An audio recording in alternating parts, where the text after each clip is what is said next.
सरगम studio Mirganj.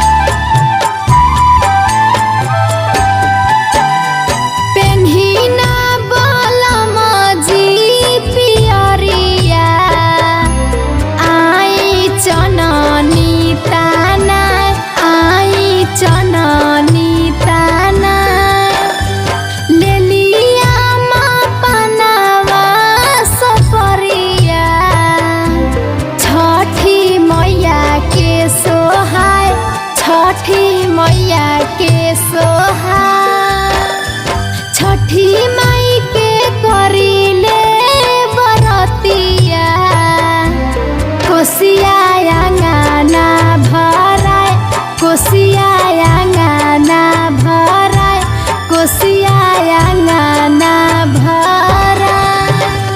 कहाँ बाड़ी मैया मयरिया, तिवई करेली गोहार, तिवई करेली गोहार, तिवई करेली गोहार।